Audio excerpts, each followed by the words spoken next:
நம்ம தமிழ் சினிமாவில் ஒரு நாள் முதல்வர் பார்த்துருக்கோம். அது மாதிரி ஒரு நாள் முகல் ராஜா இருந்தார் அப்படின்ற கதை உங்களுக்கு தெரியுமா?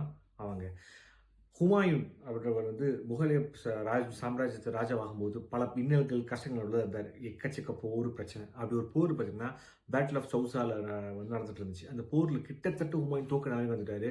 அவர் தண்ணியில் குதிச்சு எப்படி அந்த ஆற்ற கடந்து போகணும்னு முயற்சி பண்ணுறாரு. அப்போ அவர் கூட இருந்த தண்ணி தூக்கிட்டு போகிற பையன் வந்து ஹெல்ப் பண்ணுறாரு. எப்படின்னா வந்து தண்ணி முங்க போகிற நிலைமையில இந்த ஆட்டு தோளில் செஞ்ச அந்த பை இருக்குல்ல, அந்த பையை காற்று நிரப்பி வந்து ஹுமாயூனை காப்பாற்றி கொண்டு வந்து அந்த கரை சேர்த்துட்டார்.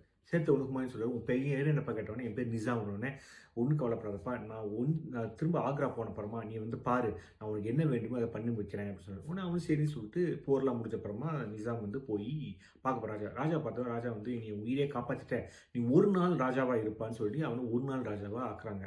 அந்த ஒரு நாள் நிசாம் ராஜாவாகி அந்த பை எந்த பையில காற்று நிரப்பி வந்து ராஜா காப்பாற்ற அந்த பையை வந்து கட் பண்ணி ரவுண்டாக ஒரு காயின் மாதிரி செஞ்சு அவர் பேரை ஸ்டாம்ப் பண்ணி அதை காயின்ஸாகவே கொடுத்து அந்த ஒரு நாள் வந்து ராஜாவாக இருந்தார். ஸோ தன்னை காப்பாற்றுறதுக்காக வந்து ஹுமாயூன் வந்து ஒரு நாள் ஒரு தண்ணி தூக்கிட்டு போகிற பையனை வந்து ராஜாவாக்குறது ஒரு இன்ட்ரெஸ்டிங் கதை தானே.